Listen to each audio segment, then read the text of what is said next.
Hein? C'est la lumière de dehors. Faut l'éteindre. Mais il n'y a pas de lumière, c'est le soleil. Et je pensais que c'était le soleil.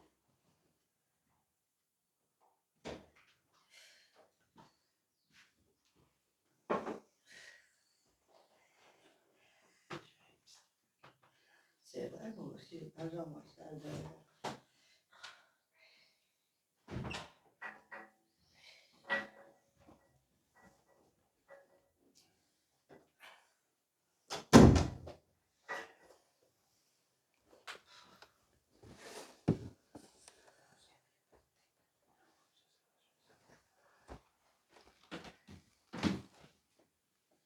Au nom du Père, et du Fils et du Saint-Esprit, ainsi soit-il. Venez, Esprit Saint, remplissez le cœur de vos fidèles et allumez en eux le feu de votre amour. Envoyez votre Esprit, Seigneur. C'est par une création nouvelle et vous renouvellerez la face de la terre. Prions. Ô Dieu qui avez daigné envoyer votre Esprit sur ce monde, donnez-nous par ce même Esprit de comprendre et d'aimer ce qui est bien, de jouir sans cesse ces divines consolations par le même Jésus-Christ notre Seigneur.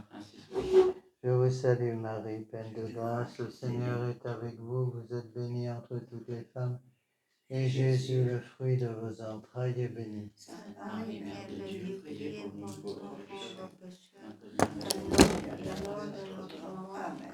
Nos saints anges gardiens, Veillez sur nous, Saint Pédis, priez pour nous, Saint Joseph, priez pour nous, Saint Thomas d'Aquin, priez pour du nous. Père, du Fils et du Saint-Esprit, ainsi soit-il.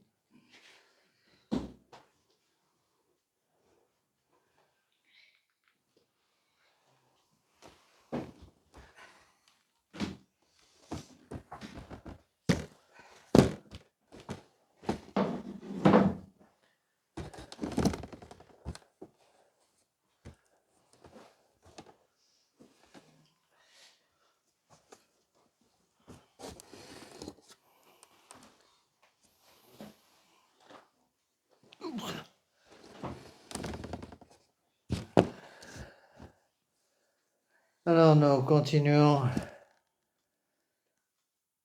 d'avancer dans ce cours sur Pascendi, donc la grande encyclique de Saint Pédis, contre le modernisme de septembre 1907. Bon, avant que j'oublie, donc il y aura un cours mercredi prochain, donc encore cours, mercredi prochain. Il y aura également, attention, donc cours mercredi prochain, ce sera le 15 je crois, et ensuite il y aura 2 semaines sans cours à cause des retraites.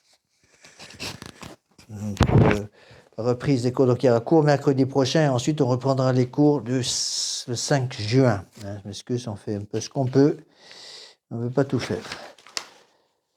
Alors, nous en sommes toujours dans l'introduction de ce texte fondamental contre le modernisme. N'oubliez pas que pour bien comprendre Pascendi, il faut considérer que vous avez lu et compris Lamentabili. Lamentabili, c'est en quelque sorte le sas d'entrée pour comprendre l'encyclique Pascendi. Donc, il ne faut pas oublier tout ce qui a été expliqué dans les explications que j'ai données, au cours des explications données sur Lamentabili, donc du mois de juillet 1907. Donc, ceux qui prennent le cours en cours, comme ça, faites un petit peu attention, je ne réexplique pas tout, je n'ai pas le temps. Donc, il y a parfois des gens qui trouvent le cours, qui commencent à écouter au 2e ou au 3e cours. Et si vous avez le temps, reprenez, si vous ne les avez pas déjà étudiés, reprenez tous les cours sur Lamentabili. Et ensuite, Pascendi. Alors, Saint Pédis va insister lourdement, je vous l'ai dit la dernière fois, je vais revenir un petit peu là-dessus, va insister lourdement sur les raisons du danger du modernisme.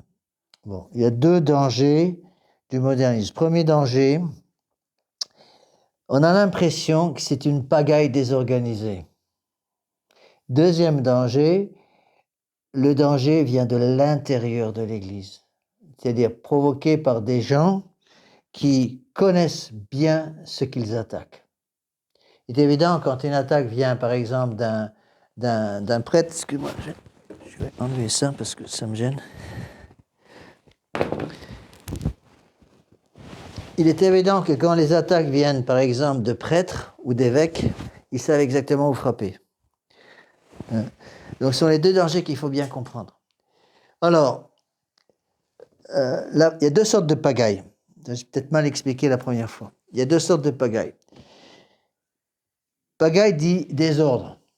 Pagaille, désordre ou désordre, ce sont deux synonymes. Bon. On a l'impression d'avoir devant nous une pagaille non voulue. Ce qu'il faut comprendre, c'est que la pagaille est parfaitement organisée. En fait, ce n'est pas une pagaille. Ça apparaît comme tel, mais ça ne l'est pas. Parce que derrière, tout est préparé. Dans le sens que c'est une pagaille voulue, soigneusement orchestrée. Je vous ai donné ça, je vais expliquer ça la dernière fois. J'ai cité un texte que j'avais écrit il y a longtemps. Cela se présente comme un amas hétéroclite sans aucun ordre, un peu comme un orchestre composé de divers instruments, mais sans chef d'orchestre apparent. Cependant, malgré les apparences, il y a un ordre. Ça apparaît comme un désordre, mais c'est ordonné en fait. Et un chef d'orchestre, dans ce mouvement, ce chef est invisible, trouble, triste, laid, obscur.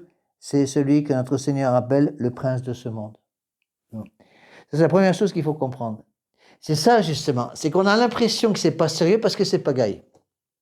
Imaginez que vous ayez devant vous une foule hétéroclite, on a l'impression que c'est pas dangereux parce que tous ces soldats, imaginez une armée avec chaque soldat en fait qu'à sa tête. C'est une impression extérieure. On a l'impression que chaque soldat en fait à sa tête. En fait, c'est pas du tout comme ça. Chaque soldat a c'est exactement son rôle. Et ça apparaît comme une pagaille. Et donc cette pagaille est voulue d'abord dans les intelligences. On va y revenir.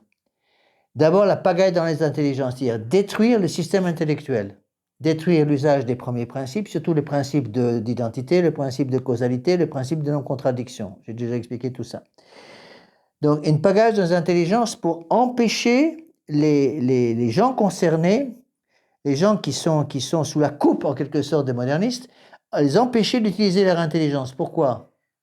Pourquoi est-ce que la révolution va absolument empêcher les gens d'utiliser leur intelligence? Parce que le but de l'intelligence, l'objet formel de l'intelligence, c'est le vrai.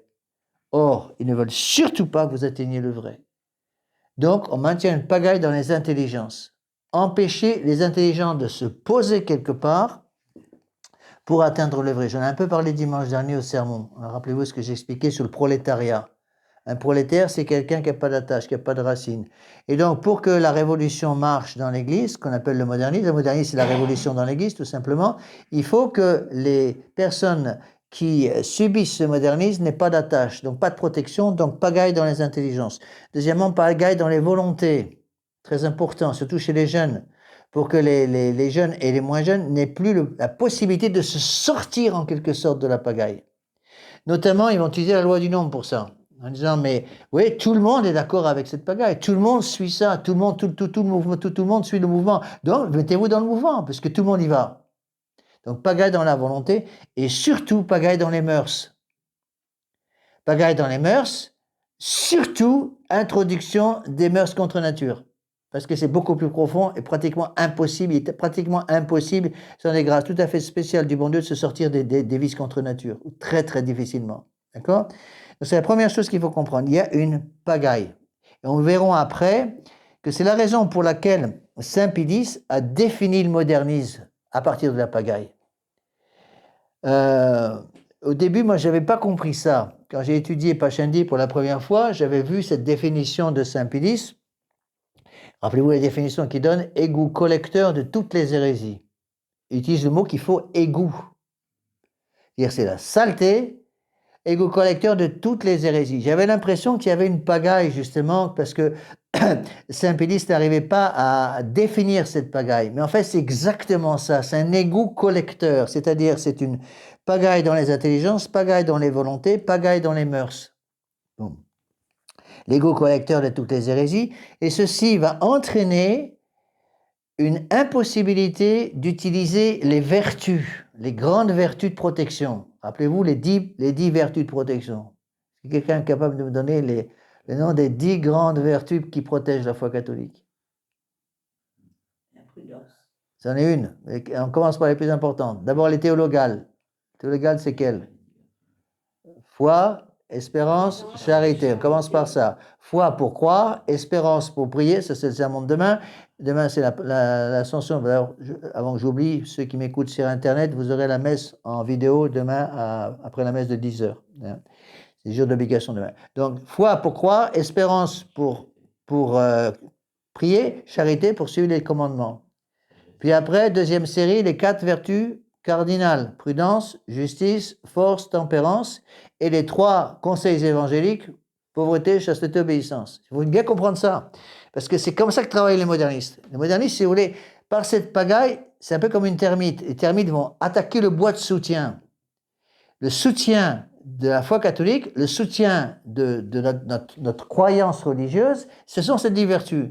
Foi, espérance, charité, prudence, justice, force, tempérance, pauvreté, chasteté, obéissance. Donc ils vont tout attaquer à la fois. C'est pour ça qu'on a cette impression de pagaille. Pourquoi? Parce que c'est pas une attaque contre une vertu. C'est ça qui est difficile à comprendre. Quand on a une attaque contre une vertu, on voit l'attaque. Vous voyez? Imaginez un château fort. Bon, et l'ennemi arrive d'un côté. Qu'est-ce qu'on fait? On protège ce côté-là, puisque c'est par là qu'arrive l'ennemi. Là, l'ennemi arrive de tous les côtés. Imaginez au Moyen-Âge des flèches qui commencent à arriver d'un côté. On se protège de ce côté-là. Mais là, les flèches arrivent de partout. Comme les flèches arrivent de partout, on ne sait pas comment se protéger, parce que ça vient de tous les côtés. C'est ça la difficulté du modernisme. Donc le modernisme apparaît comme une pagaille, et c'est pour ça que Saint-Pédis, avec raison, utilise le mot d'égout collecteur. Mais un égout collecteur, c'est pas du tout une pagaille. Les eaux d'égout ne partent pas n'importe où. Elles sont collectées dans un puisard, dans un tuyau. Donc c'est parfaitement organisé. Dans une ville bien organisée, les égouts vont tous dans un même tuyau qui va après dans les champs d'épandage ou dans les fosses septiques, je ne sais pas comment on appelle ça. Bon, et c'est comme ça que travaille le modernisme. Donc on a l'impression qu'il y a une pagaille dans les intelligences, dans les volontés, dans les mœurs. C'est vrai qu'il y a cette pagaille, mais ce qu'il faut comprendre, c'est que cette pagaille entraîne la dissolution des 10 grandes vertus de protection. On n'a plus la foi. Pourquoi? On n'a plus l'espérance pour prier. On n'a plus la charité pour suivre les commandements. On n'a plus la prudence pour travailler sur l'intelligence. On n'a plus la volonté. On n'a plus la justice pour travailler sur la volonté. La force pour travailler sur l'irascible. Et on n'a plus la tempérance pour travailler sur le concupiscible. On n'a plus non plus la pauvreté pour travailler contre la concupiscence des yeux. On n'a plus la chasteté pour travailler sur la concupiscence de la chair. On n'a plus l'obéissance pour travailler sur la concupiscence de l'orgueil. Il ne reste plus rien. Première chose. Deuxième chose, je vous en ai déjà parlé, mais j'insiste parce que Saint-Pédis, moi ça m'a beaucoup frappé, dans son introduction, il va y revenir déjà 2 fois. 2 fois, il va rappeler, attention, le danger, c'est que le modernisme vient de gens qui connaissent très bien ce dont ils parlent. Ils savent très bien où attaquer. Voilà les textes, je vous les relis. Ces gens-là se cachent, et c'est un sujet d'appréhension et d'angoisse très vive, dans le sein même et au cœur même de l'Église. Ennemis d'autant plus redoutables qu'ils le sont ouvertement. Ensuite, il va répéter la même chose, 2 paragraphes plus loin. Ce n'est pas du dehors, en effet, on l'a déjà noté. C'est du dedans que ces gens trament la ruine de l'Église. Le danger est aujourd'hui presque aux entrailles même et aux veines de l'Église. Leurs coups sont d'autant plus sûrs qu'ils savent mieux où la frapper. Ajoutez que ce n'est point aux rameaux ou aux rejetons qu'ils sont mis à cogner, mais à la racine même, c'est-à-dire à la foi et à ses fibres les plus profondes. Vous voyez? Ça, c'est 2 choses qu'il faut bien comprendre. Il faut remettre de l'ordre dans cette pagaille apparente. En fait, c'est très, très bien organisé. Ils savent exactement où frapper. Bon.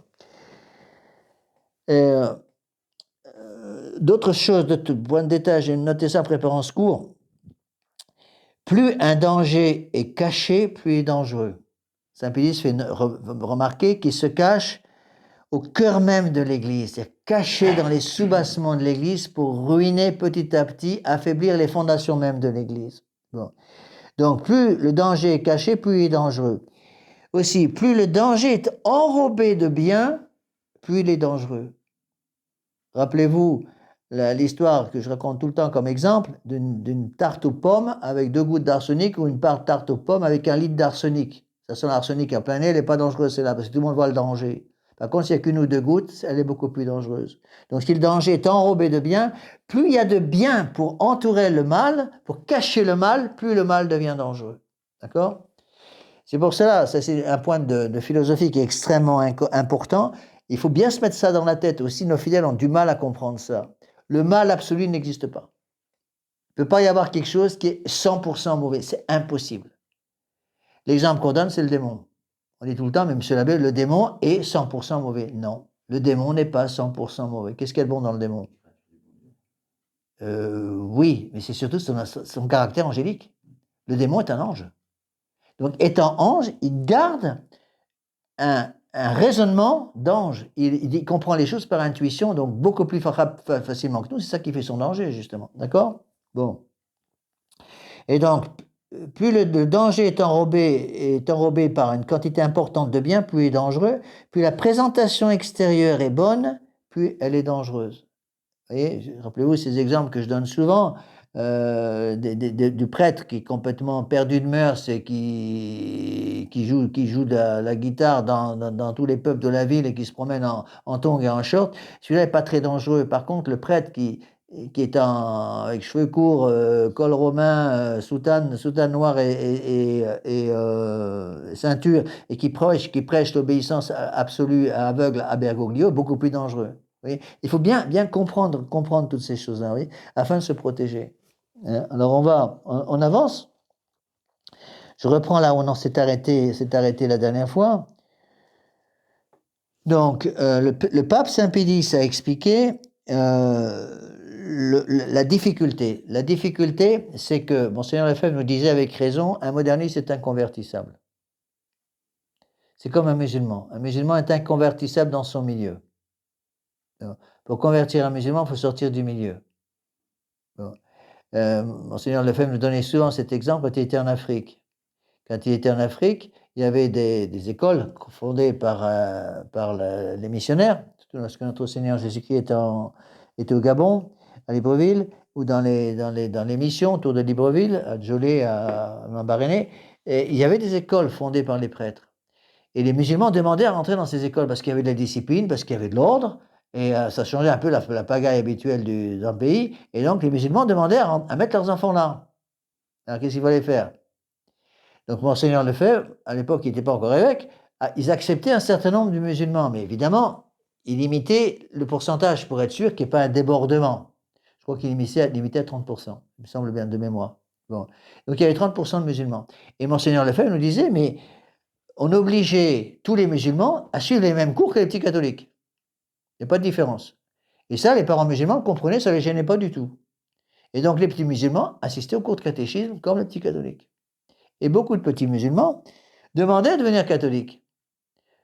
Et entre autres, Monseigneur Lefebvre nous disait, au moment des premières communions, c'était une catastrophe parce que les musulmans, les petits musulmans pleuraient tous parce qu'ils voulaient communier eux aussi, ils ne pouvaient pas communier parce qu'ils étaient musulmans. Et Monseigneur Lefebvre expliquait bien, attention, il expliquait ça aux missionnaires, aux futurs missionnaires que nous étions, il disait, attention, on ne pouvait jamais baptiser un enfant d'un milieu musulman sans l'accord des parents. Parce que les parents auraient tué le gamin et mis le feu à l'école. C'est comme ça. Donc il faut bien comprendre tout ça. Et donc, pour pouvoir convertir un musulman, on pouvait le faire uniquement quand on quittait son milieu. Par exemple, si l'enfant partait en Europe, par exemple pour suivre des études secondaires ou des études supérieures en Europe, une fois qu'il avait quitté un pays complètement musulman, à ce moment-là, il pouvait être baptisé, mais pas avant. Bon. Donc ça, c'est quelque chose d'absolument fondamental à comprendre. C'est la même chose pour le modernisme. Le modernisme, dans son esprit, est inconvertissable. Pourquoi? À cause de cette pagaille que je viens d'expliquer, dont je viens de parler. À cause de cette pagaille, surtout dans l'intelligence, dans la volonté, dans les mœurs. C'est trois choses.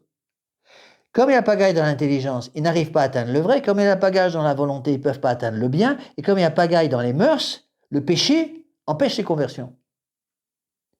Le plus grand obstacle à la conversion, c'est quoi? C'est le péché, surtout le péché contre nature. Vous voyez?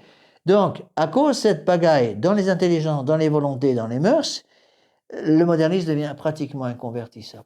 Et moi, je le vois quand je prêche ces exercices, c'est rare, mais ça arrive de temps en temps qu'on ait des modernistes qui viennent suivre les retraites, ils partent au bout d'une journée, voire même une demi-journée. Ils ne peuvent pas rester parce qu'ils ne peuvent pas supporter l'affirmation de la doctrine. Et dès que je commence à affirmer la doctrine, ils vont dire, oui, mais ça, c'est vos idées. Nous, on a d'autres idées. Et je leur explique, attention, vous n'êtes pas ici pour défendre vos idées, vous êtes ici pour apprendre les idées de l'Église et les idées de notre Seigneur Jésus-Christ. Notre Seigneur Jésus-Christ, il ne nous a pas laissé libres de choisir le Dieu qu'on voulait, de choisir les commandements qu'on voulait, de choisir notre chemin pour aller au ciel. Ce chemin est imposé, c'est le chemin de la vertu. Donc il dit commandements pour tout le monde, on est obligé de croire. Vous voyez? Alors ça, c'est absolument fondamental à comprendre. Et Saint Pédis, donc, explique les raisons de la difficulté de conversion des modernistes. Ceci paraît ôter tout espoir de remède, dit Saint Pédis, car leur doctrine leur ont tellement perverti l'âme, rappelez-vous, corruption des mœurs, perverti l'âme, qu'ils sont devenus contempteurs de toute autorité, impatients de tout frein, prenant assiette sur une conscience faussée, donc pagaille dans l'intelligence, et ils font tout pour qu'on attribue au pur zèle de la vérité ce qui est œuvre uniquement d'opiniâtreté et d'orgueil. Donc la racine, l'orgueil.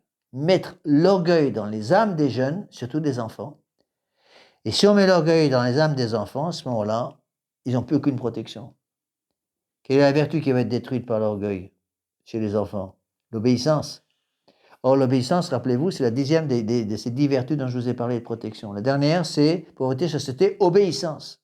D'accord? Donc l'orgueil, il y a l'orgueil, l'égoïsme, surtout l'orgueil. Saint Pédis va parler de 3 choses, on verra ça après. L'orgueil, l'ignorance et l'amour des nouveautés, ou la curiosité. D'accord?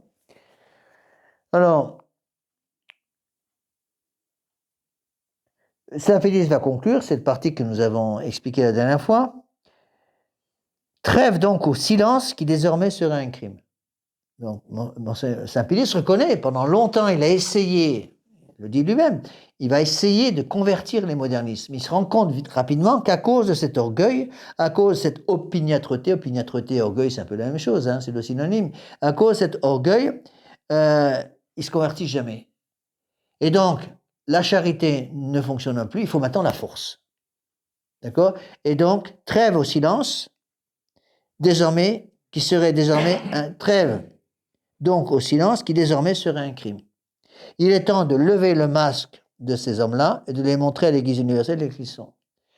C'est intéressant de voir qu'on verra ça plus tard. Sans doute qu'après avoir terminé Pachani, je ne sais pas combien de temps ça ne va pas se prendre, mais quand j'aurai terminé Pachani, je suis en train de préparer un peu ça. Je crois que je vais étudier la grande encyclique de Léon XIII sur la franc-maçonnerie. Et il dit Léon XIII dit la même chose, c'est intéressant. Il va dire, il faut enlever le masque de ces gens-là. Il y a une apparence extérieure. Enlever le masque pour montrer les gens tels qu'ils sont. Il y a une espèce de masque de charité. On parle toujours de charité dans le monde moderne. Mais c'est une charité qui n'est pas vraiment une charité. La charité, quoi? C'est l'amour du bon Dieu. La charité, c'est quoi? C'est l'amour du bon Dieu par le respect des commandements. Quelqu'un qui a la charité, c'est quelqu'un qui suit les commandements. Si vous avez la charité à l'égard de votre enfant, ça veut dire quoi? Ça veut dire que vous allez aider votre enfant à suivre les commandements, c'est du bon sens. Si, au nom de la charité, je laisse mon enfant dans le péché jusqu'au cou, c'est pas de la charité, ça, c'est de la cruauté. Au lieu d'aider mon enfant à s'en sortir pour aller vers le ciel, je tue mon enfant, littéralement. Hein? Alors, on reprend là, exactement à l'endroit où on s'est arrêté. Voilà ce que dit le pape Saint Pédis. Comme une tactique des modernistes, ainsi les appelle-t-on communément avec beaucoup de raisons. Tactique, en vérité, fort insidieuse, est de ne jamais exposer leur doctrine méthodiquement et dans leur ensemble, mais de les fragmenter en quelque sorte et de les éparpiller çà et là, ce qui prête à les faire juger ondoyants et indécis quand leurs idées, au contraire, sont parfaitement arrêtées et consistantes. Il importe ici avant tout de présenter ces mêmes doctrines sous une seule vue et de montrer le lien logique qui les rattache entre elles. Rappelez-vous ce que je viens d'expliquer au début de ce cours. Pagaille dans les intelligences, pagaille dans les volontés, pagaille dans les mœurs. Donc on a l'impression d'avoir un éparpillement de tous ces gens-là qui sont ondoyants et indécis, dit Saint Pédis. C'est une impression extérieure. En fait, ils savent très bien ce qu'ils font. Et on le voit très bien aujourd'hui dans le monde moderne, surtout avec l'Église de Vatican II. On a l'impression que chaque évêque moderne part dans son sens, fait sa petite sauce à lui, dans son propre diocèse. En fait, tout est parfaitement organisé. C'est clair et net. Tout est parfaitement organisé parce que derrière tout ça, il y a une main qui dirige tout. Et c'est comme, on a un peu la même impression parfois avec la franc-maçonnerie. Il y a toute une série de groupes de francs-maçons. Bon, il y a des francs-maçons qui sont ouvertement anticatholiques, Il y a des formations qui sont ouvertement contre Dieu, mais vous avez aussi des formations qui sont déistes. D'accord? Vous avez des formations qui vont hurler leur haine contre l'Église, mais vous avez aussi des formations qui vont à la messe tous les dimanches. Ça n'empêche pas d'être franc-maçon. Vous voyez? Et c'est ça qu'il faut arriver à comprendre. On a l'impression d'avoir devant nous des gens ondoyants indécis, alors qu'en fait, tout est organisé et tout est parfaitement arrêté et consistant. Et donc, il y a un lien logique qui les rattache entre eux. Et c'est ça la difficulté du modernisme. Et ça, c'est des idées très modernes. Je vous ai dit que la difficulté avec le mot modernisme, c'est qu'on a l'impression que les idées sont modernes. Les idées ne sont pas modernes, c'est la méthode qui est moderne. Vous voyez ce que je veux dire? Les idées, c'est liberté, égalité, fraternité. Ça, c'est pas moderne du tout, ça vient de quand? Qui est-ce qui a commencé à sortir les trois âneries de liberté, d'égalité, fraternité? C'est la franc-maçonnerie, c'est 1717. Donc c'est pas moderne du tout. Par contre, ce qui est moderne, c'est le système de pagaille voulu sur les intelligences, sur les volontés et sur les mœurs. Ça, c'est moderne. C'est très, très bien organisé. C'est une révolution extrêmement bien organisée qui tient compte de toutes les révolutions qui ont précédé et qui maintenant arrive à une démolition complète des intelligences. C'est-à-dire s'arranger, si vous voulez, pour que... ça ne suffit pas de donner la maladie à la personne, une maladie de l'intelligence, une maladie de la volonté, une maladie sur le plan moral. Il faut aussi être sûr qu'il ne puisse plus accéder aux médicaments. D'accord? Comprenez? C'est-à-dire, on les met dans le péché et on s'arrange pour qu'ils puissent surtout plus s'en sortir. Qui est-ce qui nous aide à sortir du péché? D'abord les confessions. Les sacrements, évidemment. La confession, la communion. Bon. Confession, communion, c'est les deux grands moyens pour sortir du péché. Prière, confession, communion. Prière, sacrement et fuite des occasions de péché. Donc qu'est-ce que va faire le démon? Il met les gens dans le péché et pour les empêcher de s'en sortir, qu'est-ce qu'il va faire? Il va les couper de tous les moyens de s'en sortir. D'accord? Il a mis les gens au fond du puits, mais il faut être sûr qu'il n'y ait pas un bon samaritain qui va lancer une corde pour sortir la personne. Donc il va vérifier qu'il n'y a aucun moyen de s'en sortir. Donc supprimer l'accès à la confession, supprimer l'accès à la communion, supprimer l'accès à la prière, et garder les gens dans les occasions prochaines volontaires et de péché grave.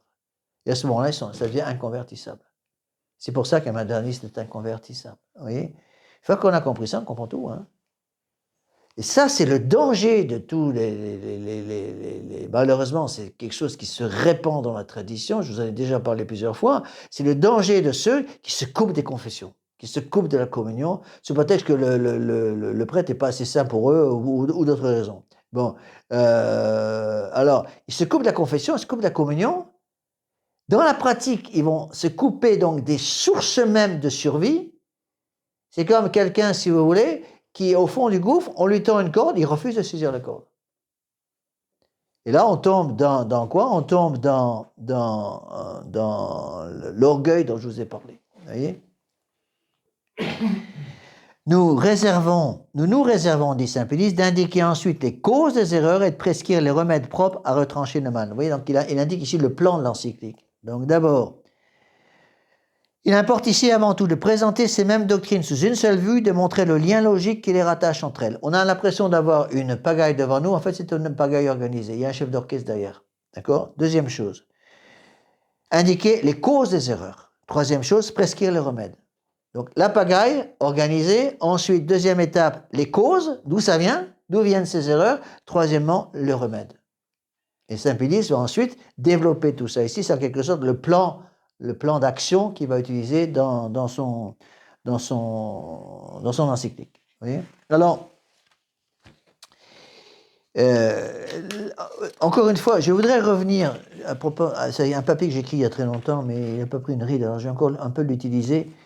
Je voudrais justement, avant d'avancer dans l'encyclique de saint Pédis, donc travailler un peu là-dessus pour rappeler des choses que j'ai déjà expliquées en d'autres circonstances, mais qu'il faut bien avoir dans l'esprit. Voilà.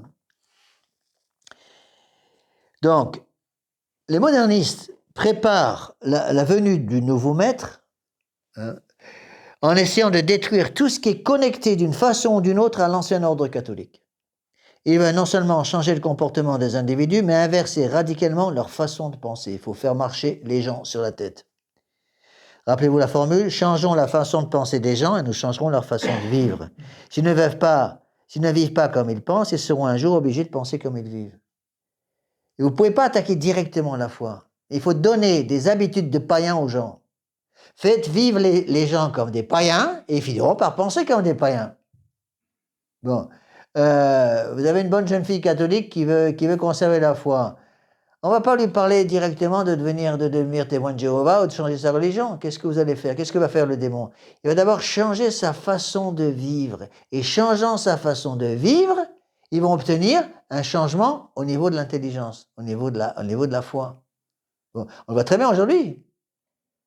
Prenez une bonne jeune fille, c'est un exemple, une bonne jeune fille qui veut se battre dans le monde moderne. Qu'est-ce que va faire le démon? Le démon va commencer par changer, pousser la jeune fille à s'habiller comme tout le monde. Première étape. S'habiller comme tout le monde. Une fois que la jeune fille commence à s'habiller comme une prostituée, comme la plupart des femmes, des jeunes filles modernes dans le monde moderne, il suffit d'aller mettre le nez dehors 3 minutes, ça se voit tout de suite. Qu'est-ce qui se passe? Une fois que la jeune fille a pris l'habitude de s'habiller avec des jupes trop courtes, avec des décolletés invraisemblables, avec des vêtements provoquants en longueur de journée, au début, elle va conserver la foi. Mais quand elle s'habitue à ça, qu'est-ce qui va se passer? Elle va commencer à agir, à s'habiller comme une fille perdue, et petit à petit, ça va entraîner un changement dans l'intelligence. Et au bout d'un certain nombre d'années comme ça, qu'est-ce qui va se passer? Elle va penser comme telle. Vous voyez? Et l'inverse est aussi vrai. L'inverse est aussi vrai. Une fille qui a perdu la foi, ou un homme, c'est pareil pour les hommes, mais je donne un exemple pour les femmes, c'est plus facile de comprendre. Une fille qui a perdu la foi, bon, et la perte de la foi va entraîner la perte des mœurs, d'accord? Donc elle va être habillée de façon très provocante. Vous voulez lui rendre la foi, qu'est-ce qu'il faut faire? On peut lui bourrer l'intelligence avec le catéchisme de Saint-Pédis, mais ce n'est pas la bonne méthode. Qu'est-ce que vous devez faire d'abord? La pousser à s'habiller correctement. En la poussant à s'habiller correctement, vous allez petit à petit ouvrir la porte pour que l'intelligence reprenne le dessus, et ça va entraîner un changement au niveau de l'intelligence, et du coup, elle va retrouver la foi parce qu'elle aura changé sa façon de vivre, et changeant sa façon de vivre, elle a changé sa façon de penser. Vous voyez? Ça, je l'ai remarqué extrêmement souvent dans la vie sacerdotale, dans la vie apostolique. Vous voyez? Et c'est très, très difficile. Mais il y a des trucs qu'on utilise qui marchent. Hein. J'ai remarqué avec surtout les petites filles enfin, petites jeunes filles de 12-13 ans qui sont habillées de façon n'importe comment. Imaginez qu'elles s'habillent une fois habillées toujours de façon habituelle, de façon provocante. Une fois, elle vient à la messe habillée correctement, une jolie petite robe, habillée correctement. Il faut la féliciter. Moi, je vais la féliciter en disant, eh bien, ça vous va rudement bien, cette robe. Vous êtes bien jolie comme ça, je suis bien content de vous voir comme ça à la chapelle, parce que vous êtes vraiment jolie. C'est dommage que vous ne soyez pas comme ça tout le temps, parce que je vous ai rencontré dans la rue il y a 3 jours dans un grand magasin, j'ai dû détourner le regard tout de suite, parce que tellement vous étiez mal habillée. Je vous félicite pour eux que ça dure. Elle est toute contente. Vous voyez? Et du coup, ça aide les gens à changer. Alors, je ne vais pas tout réexpliquer, parce que j'ai déjà parlé beaucoup de ces choses-là. Donc, comment travaillent ces modernistes? Donc, détruire les premiers principes de la raison humaine, détruire dans les esprits le principe de non-contradiction. Donc ça, j'en ai déjà parlé, donc je ne reviens pas là-dessus parce que ce serait trop hors sujet. Détruire dans des esprits aussi la distinction entre la créature et le créateur. Hein, comment ça s'appelle ça? Comment s'appelle l'hérésie qui consiste à mettre au même niveau le créateur et la créature? Non. C'est de l'hérésie panthéiste. Le panthéisme, c'est ça. C'est exactement ce qui se passe actuellement. Quand on adore les bébés, on met les animaux, les chats, les chiens, les phoques ou les baleines au même niveau qu'un homme. D'accord? C'est ce qui se passe dans le monde moderne. C'est quoi? C'est du panthéisme. Couper les séparations entre le créateur et la créature. Pourquoi? Pour monter la créature au niveau de Dieu. Donc, c'est difficile, on ne peut pas descendre Dieu de son piédestal, parce qu'il est Dieu. Qu'est-ce qu'on fait? On monte l'homme en le faisant croire qu'il va monter au niveau de Dieu. Et une fois que l'homme est monté au niveau de Dieu, à ce moment-là, on obtient un polythéisme, c'est-à-dire il y a plusieurs dieux. Il y a le vrai Dieu et puis des faux dieux. On fait pareil avec les créatures. On monte les créatures au niveau de Dieu et on sépare, on supprime, détruire dans les esprits la distinction entre créateur et créature et on tombe en supprimant la distinction entre Dieu et ses créatures, on tombe évidemment dans le panthéisme le plus total. Rappelez-vous la formulation du Saint curé d'Ars qui disait laissez une paroisse sans prêtre pendant 40 ans, il adorera les bêtes, c'est ça. L'adoration des bêtes, c'est du panthéisme, c'est bien rien d'autre chose. D'accord? Alors, je vous donne un petit peu ces points-là pour vous aider à mieux comprendre le texte de Saint Pédis. Alors, par exemple, aujourd'hui, on nous parle à longueur de journée de la philosophie des Verts. Bon, il faut protéger l'environnement de la mère Terre. Bon, il paraît. Bon. Donc, on va diviniser la nature qui devient une avec Dieu dans un panthéiste moniste, qu'on appelle un panthéiste moniste. Panthéisme, ça veut dire quoi? Ça veut dire plus de distinction entre le créateur et la créature. Moniste, unité. Donc, si vous voulez, on mélange tout et on met tout sur le même niveau. C'est l'adoration des créatures, l'adoration des animaux, on arrive tout plein aujourd'hui, tout droit aujourd'hui. On adore les animaux, on met les animaux au même niveau que les hommes. Alors pour protéger une espèce en voie de disparition quelque part, ils vont faire des pieds et des mains, parce que pour eux c'est presque aussi important, c'est plus important presque que l'homme. Donc on protège les espèces en voie de disparition, les oiseaux en voie de disparition quelque part et on assassine tranquillement 250 000 enfants dans le même pays pendant chaque année. Bon, ça c'est un peu la pagaille d'aujourd'hui. Alors, Saint Pédis justement va bien travailler là-dessus. Après, Saint Pédis lui va aller plus au niveau philosophique. C'est une encyclique qui est difficile à comprendre pour la plupart des fidèles parce que c'est une encyclique très philosophique. Elle part de bonne philosophie, il faut avoir une bonne philosophie pour la comprendre. Donc, on peut utiliser d'autres mots. Vous allez voir que ça revient exactement au même, pour vous aider à comprendre. Donc, les instruments, si vous voulez, de ce modernisme, c'est des espèces d'écrans de fumée qui permettent de travailler à l'établissement d'une nouvelle société, d'une nouvelle façon de penser. Le moderniste veut que le catholique pense d'une façon différente. Pour changer la façon de penser du catholique, qu'est-ce qu'on fait? On change sa façon d'agir. Exemple. Vous voulez faire disparaître la foi à la présence réelle. La présence réelle, c'est quoi? C'est la présence de notre Seigneur Jésus-Christ dans le Saint-Sacrement. Vous voulez faire disparaître la foi à la présence réelle. Il y a plusieurs méthodes. Première méthode. Vous attaquez directement la foi catholique de la présence réelle. En prêchant en tant que prêtre, prêchant du haut de la chair, voilà, notre Seigneur Jésus-Christ n'est pas présent dans la Sainte Eucharistie. Deuxième méthode, changer les habitudes des gens. Les gens, avant, avaient l'habitude, quand ils allaient communier, de s'agenouiller. Supprime l'agenouillement. Faire une génuflexion, supprime les génuflexions. Il y avait un banc de communion, supprime les bancs de communion. Il y avait un voile sur le banc de communion, une nappe de communion, supprime ça. Il y avait l'usage de la patène de communion, du plateau de communion, on supprime tout ça. Il y avait un jeûne eucharistique de minuit ou moins de 3 heures, on supprime tout ça. On ne pouvait pas communier sans être en état de grâce, on supprime tout ça. Et supprimant toutes ces choses-là, on va changer la façon d'agir des gens. Changeant la façon d'agir des gens, vous changez la façon d'agir des gens sur la Sainte Eucharistie pendant 5 ou 6 ans, quelle sera la conséquence? Ils vont perdre la foi à la présence réelle. Et ça, c'est le modernisme. Le problème, c'est qu'ils vont faire ça avec tout. Ils vont faire ça avec la présence réelle, ils vont faire ça avec la Sainte Vierge aussi. La Sainte Vierge. Ils ne vont pas attaquer directement la Sainte Vierge. Vous n'allez jamais entendre un moderniste vous dire directement parlant, la très Sainte Vierge Marie n'est pas mère de Dieu. Non. À ma connaissance, Bergoglio n'a jamais dit ça. Mais ils vont attaquer indirectement en changeant les habitudes des gens. Par exemple, ils vont essayer d'empêcher, de supprimer l'habitude du chapelet, l'habitude de litanie de la Sainte Vierge, toutes ces si vous voulez, ces actes de dévotion à l'égard de notre Sainte Vierge Marie. Ils vont vous dire, ça c'est déplacé, ça c'est vieux jeu, puis maintenant il vaut mieux aller directement au patron, on va directement au bon Dieu, voyez, à Dieu, on n'a pas plus besoin de passer par la Sainte Vierge. Ils n'attaquent pas directement la Sainte Vierge, ils l'attaquent indirectement. Qu'est-ce qu'ils font? Changer les habitudes de prière à l'égard de notre Sainte Vierge Marie. Conséquence, on perd la foi en la maternité divine. Le prêtre, pareil. Qu'est-ce qui aidait le prêtre à être respecté comme prêtre? D'abord son habit, la soutane.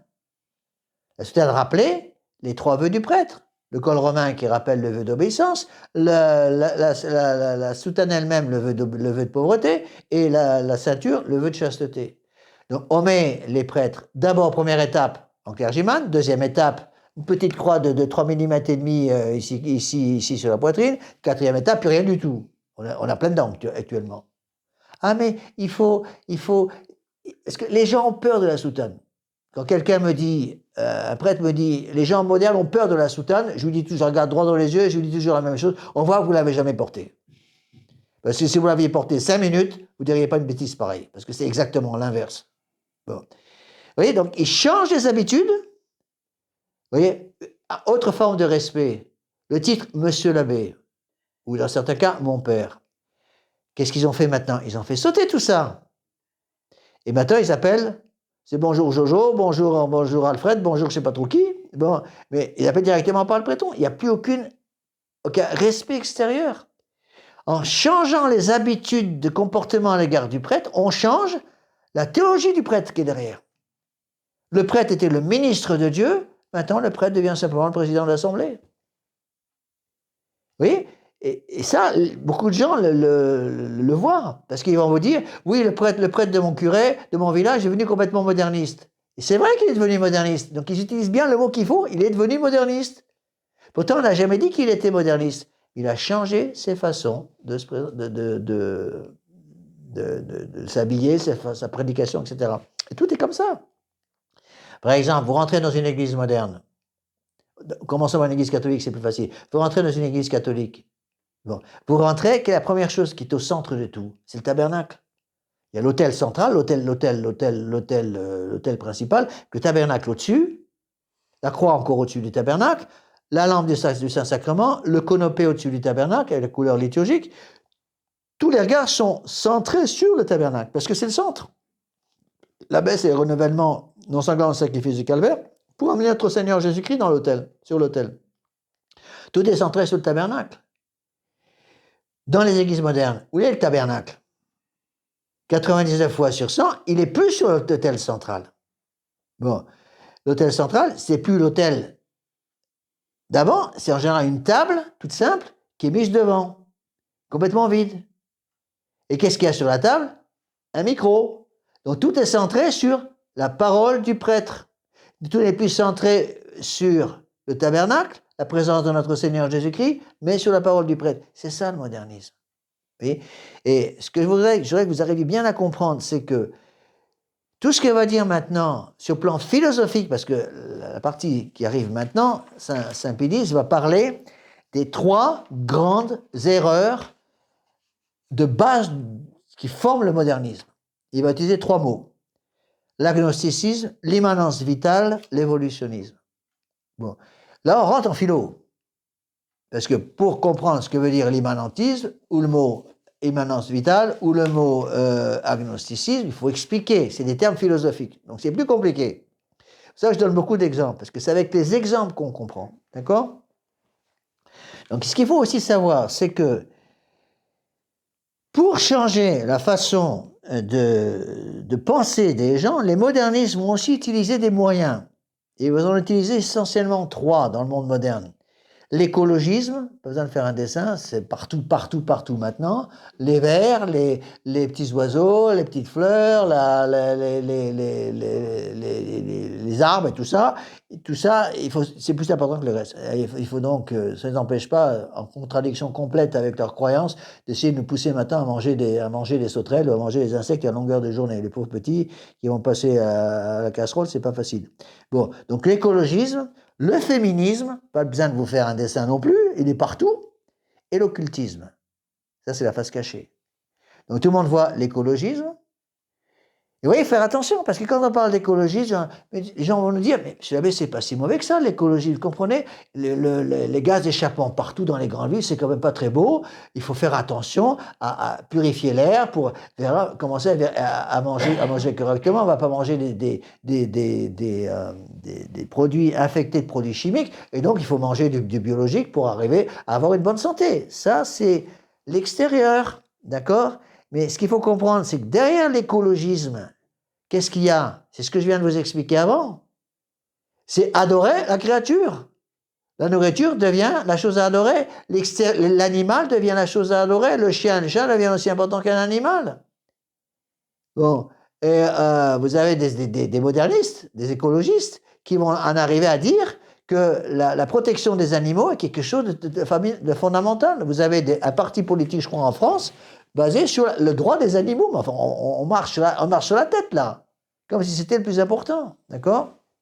Et ce qui est très intéressant, ça montre l'hypocrisie, c'est comme par hasard, tous les gens qui sont dans ce parti écologiste sur les droits des animaux, quand vous commencez à une réunion publique, vous allez dire, et les droits des enfants, Annette, les 250 000 enfants qui sont coupés en morceaux dans le sein des parents, ils vous mettent dehors tout de suite. Parce que les chiens, les chats, c'est très important, et les enfants qu'on assassine dans le ventre des mères, ça n'a aucune importance.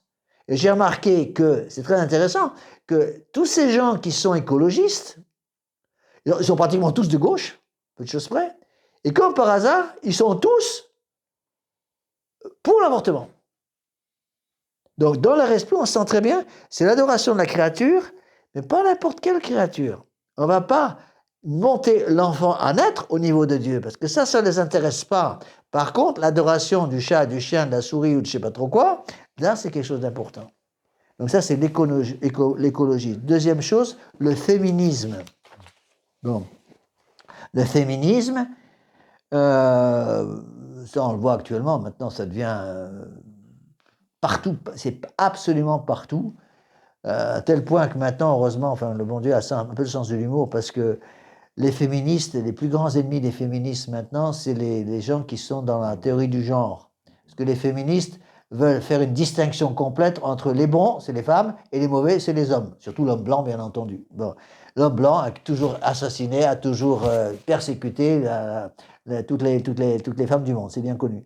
Donc, ils veulent absolument ça. Et on voit très bien que donc, les féministes ne peuvent pas supporter la théorie du genre qui dit qu'il n'y a pas de différence entre homme et femme.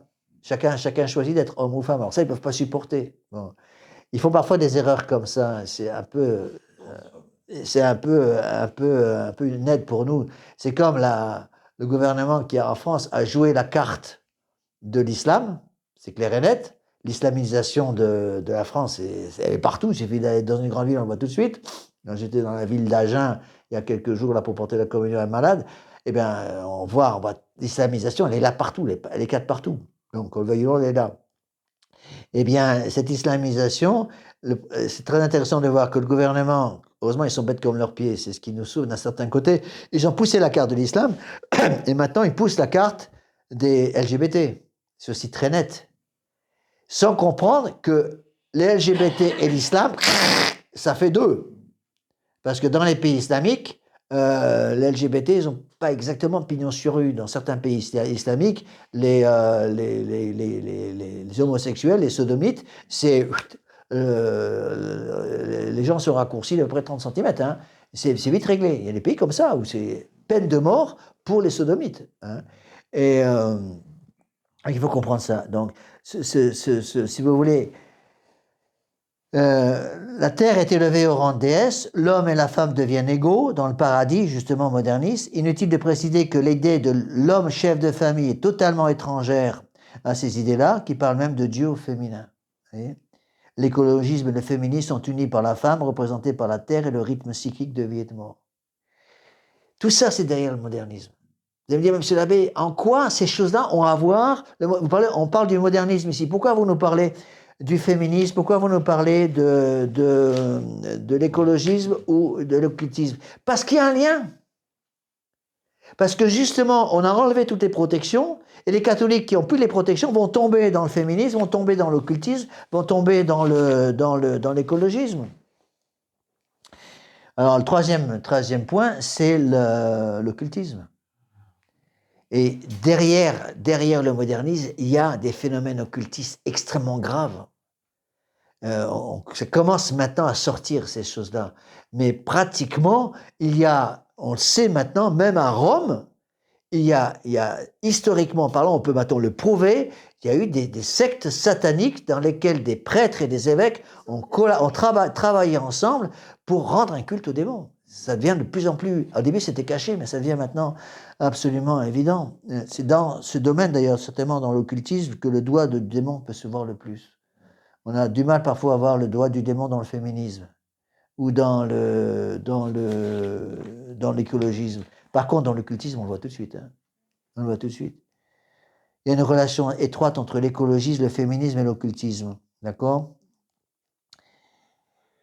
Dans son apparition, l'Antéchrist sera, ça c'est saint Paul qui parle aux Thessaloniciens, l'Antéchrist sera, par la puissance de Satan, accompagné de toutes sortes de miracles, de signes et de prodiges mensongers, avec toutes les séductions de l'iniquité, pour ceux qui se perdent parce qu'ils n'ont pas ouvert leur cœur à l'amour de la vérité qui les eût sauvés. D'accord ? Alors, il y a une autre chose que je voudrais que vous compreniez bien, vous voyez, j'essaie de vous montrer dans ce cours, avant de passer dans la partie un peu compliquée du cours, c'est-à-dire les sources philosophiques, avant de vous expliquer ce que c'est que l'immanentisme, ou l'évolutionnisme, ou le troisième c'est quoi, ou l'agnosticisme, il faut bien comprendre comment dans la pratique les modernistes travaillent. Donc ils travaillent avec ces trois choses, donc le féminisme, l'occultisme, l'écologisme, et en fin de compte, quand on étudie un peu, c'est quoi? C'est tout simplement la mise en place de ce qui est annoncé déjà dans le proto-évangile, c'est-à-dire dans l'évangile, le premier évangile, à savoir l'évangile du livre de la Genèse. Dans le livre de la Genèse, qu'est-ce qu'il est dit? Lucifer a trompé Adam et Ève par 4 mensonges, pour les oublier, parce que tout est là. Hein. Non, vous ne mourrez pas. Dieu sait que le jour où vous mangerez du fruit de l'arbre qui est au milieu du jardin, vos yeux s'ouvriront, vous serez comme Dieu, connaissant le bien et le mal. Ça, c'est le modernisme. Tout le modernisme est résumé là. Le modernisme, c'est quelqu'un qui dit que, premièrement, vous ne mourrez pas. Deuxièmement, vos yeux s'ouvriront. Troisièmement, vous allez décider par vous-même ce qui est bien et ce qui est mal, parce que vous serez devenus comme des dieux. On retrouve ce que j'ai expliqué avant, et la déification de la créature, c'est le panthéisme. D'accord ? Par exemple, vous ne mourrez pas. Ça, c'est la réincarnation qui commence à faire des dégâts, même dans les milieux catholiques. Hein. J'ai connu une personne qui croit à la réincarnation et qui se prétend encore catholique. Hein. Donc, c'est le cycle perpétuel. Tout est évolution progressive, destruction des premiers principes, surtout des principes d'identité et de non-contradiction. Tous les vices deviennent acceptables. Alors, ces croyances de réincarnation, évidemment, on retrouve ça surtout dans le bouddhisme hein, et dans l'hindouisme, beaucoup, d'accord ? Et donc, ça va conduire évidemment à la négation du jugement, au désespoir, au suicide, possession diabolique, les médiums, les channelings, l'hypnose, destruction de l'usage de la raison, le nirvana bouddhiste, ça c'est le rôle aussi du yoga, du zen, la plupart des arts martiaux, de ces trucs-là, d'accord ? Et ça, c'est vous ne mourrez pas. Derrière le modernisme, il y a toutes ces vieilles idées. C'est pour ça que le terme modernisme est un peu dangereux, parce que le modernisme, c'est tout simplement la reprise des promesses du démon. Le démon a roulé Adam et Ève dans la farine en leur promettant les 4 choses. Vous ne mourrez pas, vos yeux s'ouvriront, vous deviendrez comme des dieux, vous déciderez ce qui est bien, ce qui est mal. C'est le transhumanisme aujourd'hui. C'est ça. Le transhumanisme, c'est tout simplement ça. Mais alors, vous allez me dire, mais c'est ça qui est très intéressant de voir. C'est que derrière toutes ces idées-là, si on trouvait que les francs-maçons, les ennemis de l'Église, ça serait logique. Mais derrière ces idées-là, qu'est-ce que vous trouvez aujourd'hui? Des prêtres, des évêques. Bergoglio lui-même parle du gouvernement mondial, il en parle maintenant tout le temps. Les évêques en parlent tout le temps. Les évêques vont avoir, j'ai encore eu des nouvelles il n'y a pas longtemps, encore dans les églises, le drapeau LGBT partout maintenant. Ils mettent le drapeau LGBT dans les églises, vous vous rendez compte? Bon, j'ai eu un cas, un téléphone qui m'a été donné en disant, monsieur l'abbé, il y avait le drapeau LGBT à côté du tabernacle. Le drapeau LGBT qui est le drapeau des sodomites, enfin mince. Oui, on en arrive, d'accord? Qui était le drapeau de la paix, initialement. Voilà. En plus, c'est C'est un symbole chrétien au départ, parce que n'oubliez pas que les couleurs de l'arc-en-ciel, c'était le signe qu'il avait donné de son union avec l'homme. L'union avec l'homme était symbolisée par l'arc-en-ciel. C'est l'inversion. Et maintenant, ils reprennent l'arc-en-ciel comme couleur de la Révolution, d'accord? Donc, vos yeux s'ouvriront, ça c'est l'illumination, c'est un peu la même chose. Donc, cette illumination qui va aboutir au transhumanisme, littéralement. Donc, ces croyances qui vont conduire à l'esprit d'indépendance, aux drogues, au rock'n'roll, aux méditations, aux visualisations transcendantales, aux horoscopes, à la psychothérapie, à la psychanalyse, tous ces machins-là, tout ça, c'est la même chose, c'est-à-dire, vos yeux s'ouvriront. On vous a caché la vérité. C'est une reprise de quoi? C'est la gnose. La gnose, c'est ça. La gnose, c'est Dieu vous a caché certaines choses, qu'il a révélées à certaines personnes à qui il a révélé ces choses, mais pas à tout le monde. Les gnostiques, c'est ça. D'accord? Après, vous serez comme Dieu, ça on en a déjà parlé, ça c'est panthéisme. D'accord? Donc l'adhération de la nature, retour du paganisme, l'animisme païen. Maintenant, on le voit très bien dans le monde moderne, un retour en force du paganisme. Retour en force des religions nordiques. Du dieu Odin, tous ces trucs-là, ça se revoit maintenant de plus en plus. Sur Internet, on voit des tas de trucs comme ça, et beaucoup de catholiques se font rouler là-dedans. Hein. Aberration écologiste, aux droits des animaux, mentalité nourriture biologique, etc. Non pas que toute la nourriture biologique soit mauvaise, parce que je veux dire, mais il y a une mentalité qui est dangereuse derrière. L'orgueil démesuré qui pousse l'homme à se prendre pour Dieu. D'accord? Enfin, dernier point, vous connaîtrez le bien et le mal. Vous connaîtrez le bien et le mal. C'est le dernier mensonge. Mon premier mensonge, vos yeux s'ouvriront. On vous a caché les choses, maintenant vous êtes libre, vous pouvez ouvrir les yeux, voir tout ce que vous voulez voir. Deuxième mensonge, vous ne mourrez pas. Troisième mensonge, vous deviendrez comme des dieux. Quatrième mensonge, parce que vous devenez comme des dieux, le propre de Dieu, c'est de décider ce qui est bien, ce qui est mal. Donc c'est vous qui allez décider ce qui est bien, ce qui est mal. D'accord? Donc, vous connaîtrez le bien et le mal, c'est le relativisme, le subjectivisme. Et Saint-Pédis va reprendre ces mêmes idées, sauf qu'il a changé le nom. Vous connaîtrez le bien et le mal, c'est l'immanentisme. On va expliquer ce que c'est tout à l'heure. L'agnosticisme, c'est ça. Chacun décide ce qui est bien pour lui. Plus de loi morale objective, plus de vérité immuable, plus de péché. La religion, quelque chose de subjectif, licence pour tout et tous, égalitarisme. Ces croyances conduisent au péché, au vice légalisé, à la révolte des féministes et des sodomites, aux lois antidiscrimination, au rejet de toute forme d'enseignement traditionnel dans les écoles, à l'écuménisme conciliaire, à la liberté de conscience, au libre arbitre protestant et libéral, liberté religieuse et collégialité. Et c'est très intéressant de voir que ces choses-là, en fait, vont se retrouver dans les définitions de Saint-Pédis. Saint-Pédis explique bien, attention, derrière le modernisme, il y a l'immanentisme. L'immanentisme, c'est quoi? C'est vous qui décidez ce qui est bien, ce qui est mal. Immanere. Je fais ma propre vérité. Je choisis par moi-même ce qui est bien, ce qui est mal. C'est plus Dieu qui va me dire ce qui est bien, ce qui est mal. C'est toi, chacun d'entre nous qui le fait. Les modernistes ont toujours ça à la main. Ils parlent des commandements. Oui, mais ça, c'est vos idées. Non, monsieur, c'est les idées du bon Dieu. Oui, mais Dieu nous laisse libres. C'est à chacun de décider ce qui est bien, ce qui est mal. Vous connaîtrez le bien et le mal parce que vous serez devenus comme Dieu. Vous voyez? On retrouve exactement les mêmes idées. Alors, je vais conclure cette digression qui est un peu longue, mais qui, je pense, n'était nécessaire par deux textes de Saint Paul. Sachez que, 2 Timothée, chapitre 3, dans les derniers temps, il viendra des temps difficiles. Les hommes seront égoïstes, cupides, fanfarons, superbes, blasphémateurs, rebelles à leurs parents, ingrats, impies, sans affection, sans loyauté, calomniateurs, intempérants, cruels, ennemis des gens de bien, traîtres, insolents, enflés d'orgueil, amis des voluptés plus que de Dieu, ayant les dehors de la piété sans en avoir la réalité. Éloignez-vous de cette sorte de gens. On a l'impression que c'est écrit pour 2024. Saint Paul, 2 Timothée, chapitre 3, versets 1 à 5. C'est tout à fait ça. Regardez. Égoïsme, cupide, fanfaron, superbe, blasphémateur, rebelle à leurs parents, ingrat, impie, sans affection, sans loyauté, calomniateur, intempérant, cruel, ennemi des gens de bien, traître, insolent, enflé d'orgueil, ami des voluptés plus que de Dieu, ayant les dehors de la piété. C'est exactement le monde moderne. Et ensuite, deuxième avertissement de Saint Paul. C'est 2 Timothée, chapitre 4, versets 3 et 4.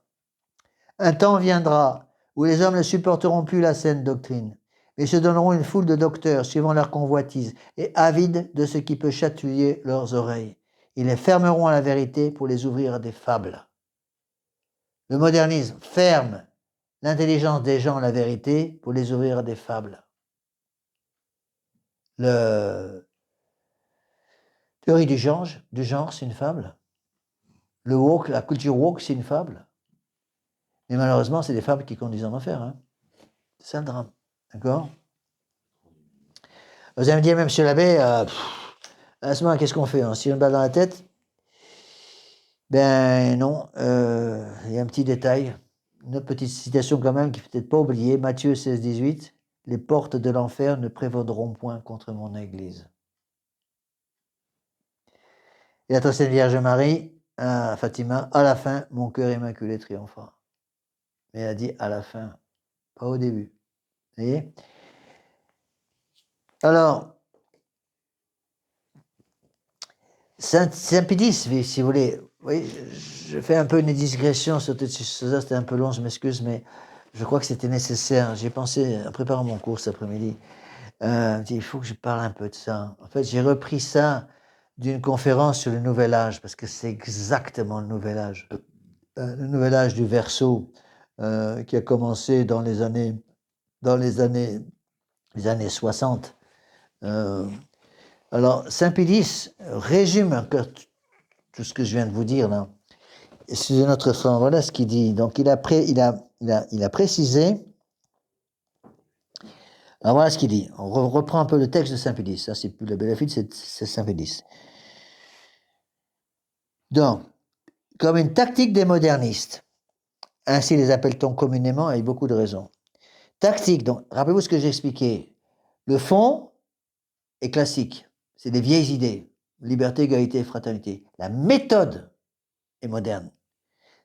Et lui, il n'utilise pas le mot méthode, il utilise le mot tactique, mais c'est pareil. La tactique des modernistes, c'est-à-dire comment moderniser des vieilles idées sans croire qu'elles viennent du monde moderne. Comme une tactique des modernistes, tactique en vérité fort insidieuse, est de ne jamais exposer leur doctrine méthodiquement et dans leur ensemble, mais de les fragmenter en quelque sorte et de les éparpiller ça et là, ce qui prête à les faire juger ondoyants et indécis quand leurs idées, au contraire, sont parfaitement arrêtées et consistantes. J'ai déjà cité ce texte, je reprends. Il importe ici avant tout de présenter ces mêmes doctrines sous une seule vue, de montrer le lien logique qui les rattache entre elles. D'accord? Alors, le pape termine cette introduction en disant « Pour procéder avec clarté dans une matière en vérité fort complexe,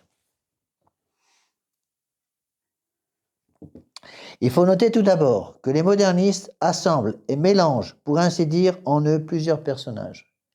Le danger du modernisme, c'est qu'il va toucher tout. Ce que je vous ai expliqué au début, une attaque sur tous les fronts. Ce n'est pas une attaque sur un front déterminé. Les modernistes attaquent tout. D'accord ? Donc, il mélange pour ainsi dire plusieurs personnages. Le philosophe, le croyant, le théologien, l'historien, le critique, l'apologiste, le réformateur. Personnages qu'il importe de bien démêler si on veut connaître à fond leur système et se rendre compte des principes comme des conséquences de leur doctrine. Donc, qu'est-ce que va faire Saint-Pédis? Pour essayer de nous faire comprendre comment le modernisme fonctionne, il va prendre d'abord le modernisme dans la philosophie, le modernisme dans la foi, le modernisme dans la théologie, le modernisme dans l'histoire, le modernisme dans la critique, le modernisme dans l'apologétique, le modernisme dans les réformes, dans le réformateur, pour montrer comment le moderniste travaille sur tous les plans. C'est ça le danger du moderniste. C'est qu'on voudrait avoir des choses claires. D'accord? Rappelez-vous l'exemple que je vous ai donné. On entend un orchestre, on a l'impression qu'il n'y a pas de chef d'orchestre. Qui est-ce qui dirige là-dedans? On regarde tout le monde, mais non, il n'y a personne qui dirige. Il y a quelqu'un qui dirige. On ne le voit pas. Et il tire les marrons du feu. D'accord? En fonction des circonstances, il va attaquer sur tel ou tel point. Bon. On voit très bien dans l'histoire de l'Église. Comment? Je donne un exemple. En ce moment, je suis en train d'étudier ça dans Rohrbacher, c'était très intéressant. Il y a eu Nestorius, par exemple, au 3e, 4e siècle. Nestorius, lui, prétendait qu'il y avait 2 personnes dans le Christ. La Très Sainte Vierge Marie était donc mère du Christ homme, mais pas du Christ Dieu, donc elle n'était pas mère de Dieu. Bon. Donc ça, c'est première hérésie. Donc l'Église va lutter contre le nestorianisme. Il y a aujourd'hui malheureusement des tas de pays qui sont passés au nestorianisme, entre des pays qui étaient très catholiques avant, comme par exemple des pays d'Asie centrale qui étaient l'Arménie par exemple. L'Arménie est un des tout premiers pays à trouver la foi, bien avant la France. La France est devenue catholique en tant que nation avec le baptême de Clovis. Bon, c'est 496. L'Arménie était catholique 150 ans avant, avec Saint Grégoire l'Illuminateur, un grand convertisseur d'âmes, mais ils sont passés malheureusement au nestorianisme. Alors, l'Église a lutté contre le nestorianisme, qui dit qu'il y a 2 personnes dans le Christ, et donc la Très Sainte Vierge Marie n'est pas mère du Christ Dieu, mais simplement du Christ homme, donc on n'a pas le droit de dire qu'elle est mère de Dieu. C'était tout le travail de Saint Cyril d'Alexandrie, Concile d'Éphèse 431, pour dire non, elle est Théotokos, elle est mère de Dieu. Et du coup, le démon se sent démasqué là, paf, il passe de l'autre côté, autre hérésie, avec Eutychès. Donc c'est l'hérésie contraire qui dit qu'il n'y a qu'une seule nature en notre Seigneur Jésus-Christ, qu'il est homme et Dieu dans une seule nature, qu'il y a 2 natures avant, mais qu'après l'incarnation, il n'y en a plus qu'une. Donc il y avait au ciel, dit Eutychès, la nature humaine, la nature divine. Tout ça se mélange dans la Très Sainte Vierge Marie, il n'y a plus qu'une seule nature entre Seigneur Jésus-Christ. Et ça, c'est aussi faux. Parce que si notre Seigneur Jésus-Christ est un mélange de divinité et d'humanité, il ne peut pas mourir sur la croix, c'est impossible. Dieu ne peut pas mourir. Or, l'Église catholique, qu'est-ce qu'elle enseigne? L'Église catholique, contre ses hérésie à droite ou hérésie à gauche, va enseigner justement qu'il y a une double nature en notre Seigneur Jésus-Christ. Il est à la fois vrai Dieu, à la fois vrai homme. Il est vrai homme, et parce qu'il est vrai homme, il peut mourir sur la croix. Il est vrai Dieu, parce qu'il est vrai Dieu, il peut nous racheter par la mort du Christ sur la croix. Donc, lorsque notre Seigneur Jésus-Christ meurt sur la croix, c'est le Christ qui est Dieu et homme. Il meurt non pas en tant que Dieu, c'est impossible, il meurt en tant qu'homme. D'accord? Oui?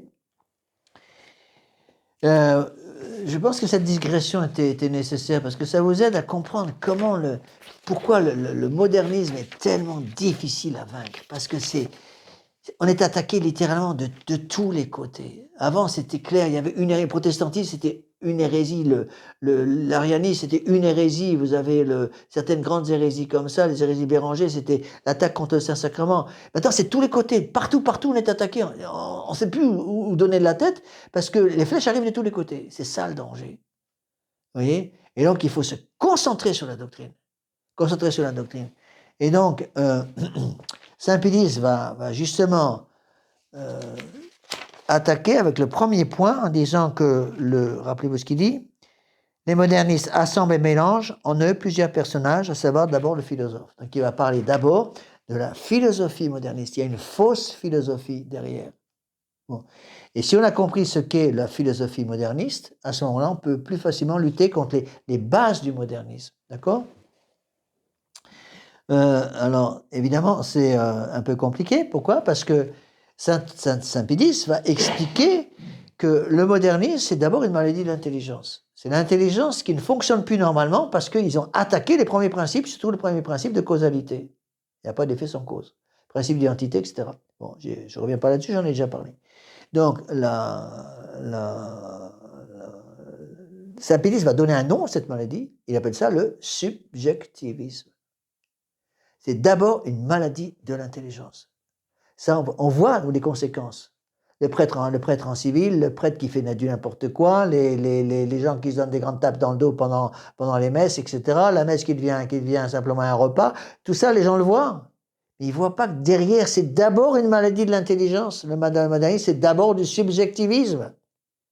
Et ça, c'est tout le génie de Saint-Pédis.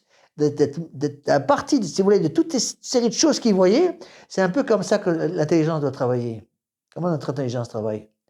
On voit les choses, on sent, on entend, on goûte. C'est les 5 sens. Les 5 sens vont nous renseigner sur les choses qui se passent à l'extérieur. D'accord? Et tout ça va amener les renseignements dans le cerveau, qui va faire une synthèse de tout ça, et avoir ce qu'on appelle une image philosophique.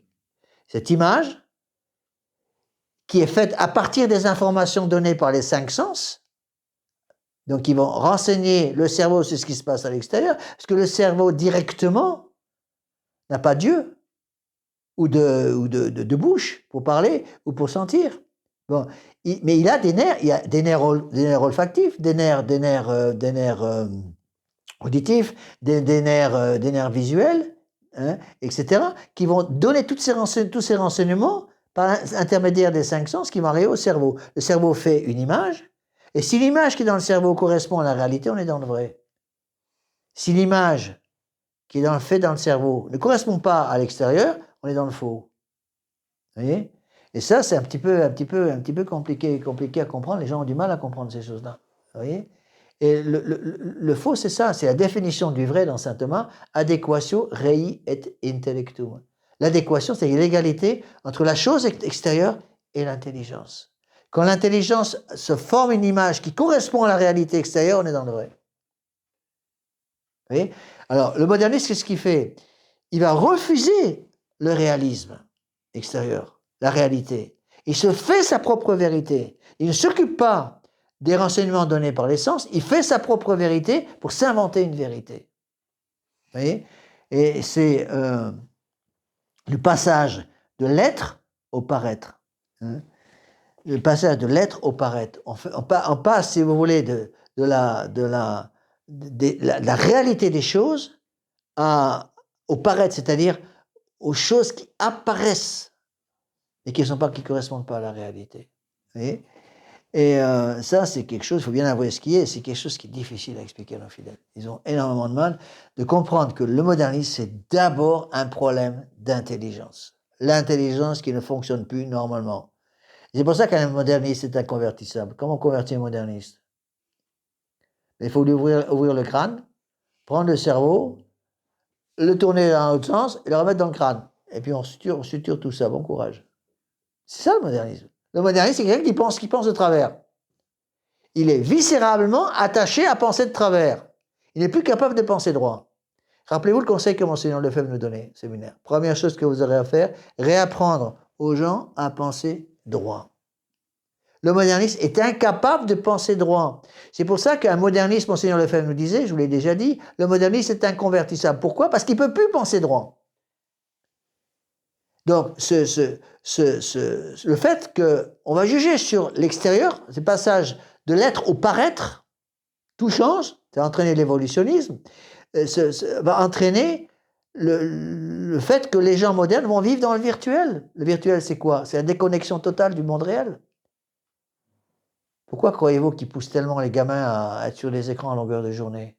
Les écrans d'ordinateur, les écrans de téléphone portable. On voit dans la rue des gamins de 10 ans avec un téléphone portable. C'est ahurissant. Et il faut s'arrêter. Moi, une fois, j'attendais quelqu'un comme ça à une sortie d'école. Tous les gamins, c'était une école secondaire, hein, donc c'était des gamins de 14, 15, 16, 17 ans. Hein? Oui, c'est encore des gamins. À 17 ans, on est encore un gamin. Hein, je m'excuse. Hein, je ne veux pas vexer ceux qui m'écoutent, mais je m'excuse, à 17 ans, on est encore un gamin. On n'est pas encore un adulte. Hein. C'est justement le danger de l'adolescence. L'adolescence, c'est quelqu'un qui se croit un adulte et qui est encore un gamin. Tout le problème est là. Bon, c'est-à-dire qu'il y a un neurone qui n'a pas encore été connecté chez l'adolescent. L'adolescent, c'est quelqu'un qui pense avec son cœur et pas avec son cerveau. Pourquoi? Parce que le neurone de connexion de la cervelle au cœur n'est pas terminé. Donc il a un cœur gros comme une pastèque et un cerveau qui est en voie de développement qui est gros comme un quart de pois chiche. Bon. Et donc, il n'y a pas de neurone de connexion. Il va penser donc avec son cœur avant de penser avec sa cervelle. Tout le problème est là. Vous voyez? Donc je maintiens qu'à 17 ans, on est encore un gamin. C'est ça le problème. Il ne faut pas faire croire aux adultes, aux gamins de 17 ans, qu'ils sont des adultes. Ils ne sont pas encore des adultes. C'est ça le danger, justement. C'est pour ça qu'ils sont tellement influençables. Bon.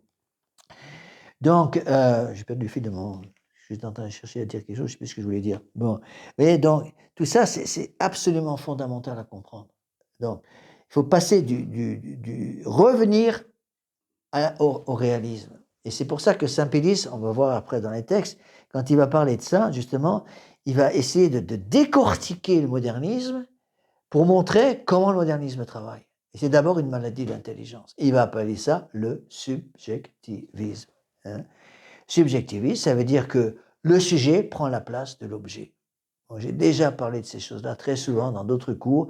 Il faut un peu y revenir. Encore une fois, je m'excuse, mais je suis obligé parce que je me suis rendu compte, même si on a de plus en plus de personnes qui écoutent ces cours, je ne peux que m'en réjouir. Il faut remercier le bon Dieu. Maintenant, on a dépassé, je crois, 1400 personnes qui se sont connectées sur le dernier cours de mercredi dernier. Très mieux, de grâce à ça. Au début, on avait 200, 300. On est passé à 1400 maintenant. Le dernier cours de mercredi dernier a été entendu par 1400 personnes. Deo gratias. Le problème, c'est que beaucoup de ces gens attaquent directement avec ces cours-là. Et ils n'ont pas les bases du catéchisme. Alors, c'est compliqué pour eux. Parce qu'il faut les bases. C'est pour ça que je conseille beaucoup aux gens qui découvrent le site dame-marie.net dont je m'occupe, qui découvrent le site, faites un peu attention, il faut d'abord les bases. Donc, si vous n'avez pas justement ces bases, vous aurez du mal à tout comprendre.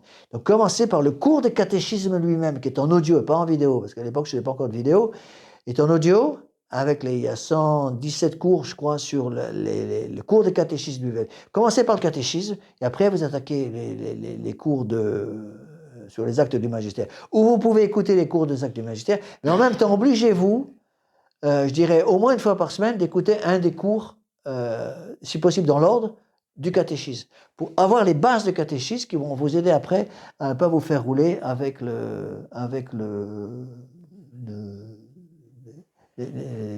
l'enseignement contre le modernisme. D'accord? Alors, donc, le modernisme, si vous voulez, c'est une maladie de l'intelligence qui va pousser le sujet à prendre la place de l'objet. C'est ça en philosophie. Alors, qu'est-ce que ça veut dire? Bon, je dis aux gens, sujet à la place de l'objet. Vous avez compris? Oui, vous avez tout compris. C'est quoi le sujet? C'est quoi l'objet? Ah ben, je sais pas. Ah. Il faut commencer aux bases. Qu'est-ce que c'est qu'un sujet? Qu'est-ce que c'est qu'un objet? C'est les bases de la philosophie, ça. Vous avez une intelligence qui examine quelque chose. L'intelligence, on appelle ça le sujet. Dans cette pièce, il y a 4 personnes. Bon, il y a 4 sujets. 1, 2, 3, 4. Il y a 4 intelligences. Une intelligence, une intelligence, une intelligence, une intelligence. C'est pas la même intelligence pour tout le monde. Chacun a son intelligence, chacun a sa volonté. Vous avez une âme différente pour chacun d'entre vous. Moi aussi. Bon. C'est ce qu'on appelle le sujet. Et on examine, par exemple, Dieu. On arrête d'étudier la divinité. Ça, c'est l'objet. Les 4 intelligences vont avoir utilisé leur sens, utiliser les sens que le bon Dieu leur a donnés pour étudier le même objet. L'objet qu'on va étudier, je vais utiliser le mot, justement, c'est ce qu'on appelle l'objet. L'objet est unique, même s'il y a des milliers de sujets. Vous avez des milliards d'hommes sur la Terre, des milliards d'intelligences, des milliards de volontés. Et toutes ces intelligences et toutes ces volontés ont pour but le vrai. Puisque la définition de l'intelligence est un système qui a pour objet formel le vrai. Donc les milliards d'intelligences qui sont dans les âmes des milliards de personnes qui sont sur la Terre actuellement ont toutes pour objet le vrai. Donc il y a des milliards de sujets qui vont examiner un objet unique. L'objet est donc au centre unique. Et c'est l'objet qui commande. Les intelligences vont scruter l'objet pour étudier justement cet objet. Et les intelligences doivent avoir je vais reprendre, c'est une redondance, mais vont avoir l'intelligence justement de se soumettre à l'objet, parce que c'est l'objet qui commande. Donc l'objet est au-dessus, et les sujets sont autour pour étudier cet objet qui est unique. Donc l'objet est premier, les sujets vont après. Donc une philosophie saine, Encore une fois, besoin de la foi pour comprendre ces choses-là. Une philosophie saine, c'est une philosophie qui est fondée sur l'objet. C'est l'objet qui dirige. L'objet, c'est le réel. Donc on appelle ça une philosophie réaliste. L'objet est réel. L'objet est au centre de tout. On étudie Dieu, qui est le même Dieu pour toutes les intelligences. Vous avez des milliards et des milliards d'intelligences sur ce monde, et vont étudier le même Dieu qui est le même pour tout le monde. Le Dieu qui a créé les musulmans, le Dieu qui a créé les bouddhistes, le Dieu qui a créé les catholiques de modernisme et les catholiques de tradition, c'est le même. Je ne sais pas si vous savez, il n'y en a qu'un. C'est le même Dieu qui s'est incarné dans la Sainte Vierge Marie le 25 mars, qui va mourir dans son humanité sur la croix le vendredi saint, et ressusciter entre les morts, et demain nous fêterons son ascension au ciel. C'est le même Dieu pour tout le monde, il n'y a qu'un seul Dieu. Donc dans ce sens-là, attention, on ne fait pas dire ce que je n'ai pas dit, mais dans ce sens-là, on peut dire que le Dieu des musulmans, le Dieu des catholiques, c'est le même. Dans ce sens-là, ça veut dire quoi? Ça veut dire que le Dieu qui a créé les musulmans est le même que le Dieu qui a créé les catholiques. Et quand les musulmans, parfois ils nous parlent, parce qu'ils nous voient en soutane, ils viennent parfois parler. Et on parle de ces choses-là. Et c'est intéressant, parce que, au moins, enfin, pays arabe, je n'irai pas m'aventurer sur ce sujet, parce qu'on va faire se couper la tête tout de suite. Bon, mais il me demande, est-ce que c'est le même Dieu, votre Dieu et le nôtre? Je dis, vous avez été créés, et moi j'ai été créé par le même Dieu. Ça, c'est vrai. Il faut, encore une fois, il ne faut pas dire « Ah, l'abbé Laffitte a dit que les musulmans et les catholiques ont le même Dieu, l'abbé Laffitte est devenu moderniste. » Mais pas du tout, c'est pas ce que je dis. Je dis que le même Dieu a créé les intelligences des musulmans, les intelligences des bouddhistes, les intelligences des hindouistes, les intelligences des païens, les intelligences des Macron, l'intelligence de l'abbé Laffitte et l'intelligence de chacun d'entre nous. C'est le même Dieu. Mais attention, le même Dieu doit être reconnu par tous.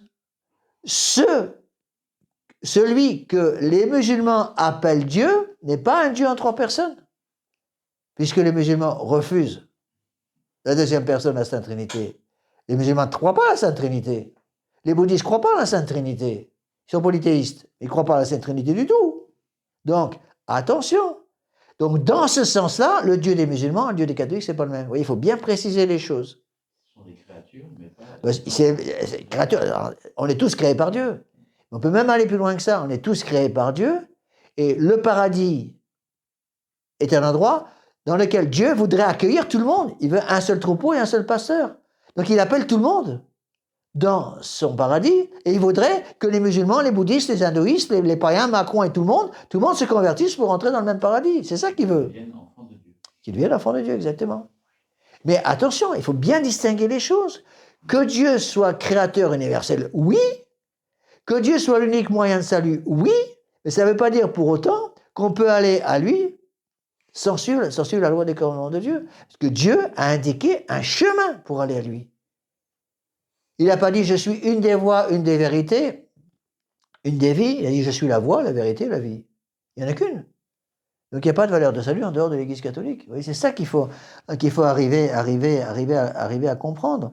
Donc pour revenir à ce que je disais, je vais au moins finir la partie générale de la philosophie, vous comprenez bien ces choses-là, même si j'ai déjà expliqué plusieurs fois, j'essaie de les expliquer avec des mots un peu différents, être sûr que vous compreniez. Donc l'objet est au centre. Les intelligences sont soumises à l'objet, donc on appelle ça une connaissance objectiviste. L'objet est premier. C'est ce qu'on appelle la philosophie objectiviste, la philosophie réaliste. Bon, philosophie réaliste, ça veut dire une philosophie fondée sur le réel. C'est quoi le réel? Le réel, c'est que vous et moi, on a un corps et une âme. Le réel, c'est que vous et moi, on a un corps et une âme qui vont être séparés au moment de la mort. Le réel, c'est que notre corps va devenir la nourriture des vers et que notre âme va être jugée par Dieu. Bon, et que le Dieu qui va juger l'âme de l'abbé Laffitte, c'est le même Dieu qui va juger l'âme de Mahomet, ou qui a jugé l'âme de Mahomet. C'est le même, il n'y en a qu'un. D'accord? Donc on est tous soumis au même Dieu. Et là, il faut bien expliquer les choses. Donc le réel, c'est ça. Donc le réalisme, c'est du bon sens, c'est la philosophie du bon sens, tout simplement. On est connecté au réel. Alors qu'est-ce que fait la Révolution? La Révolution, je vous l'ai dit, a pris les cerveaux modernes, les a retournés dans le mauvais sens et les a remis dans la boîte crânienne. Bon. Le moderne, qu'est-ce qu'il enseigne? Le contraire. En disant ce n'est plus le vrai, ce n'est plus l'objet qui est au centre, C'est le sujet qui va prendre la place de l'objet, puisque l'homme est devenu Dieu.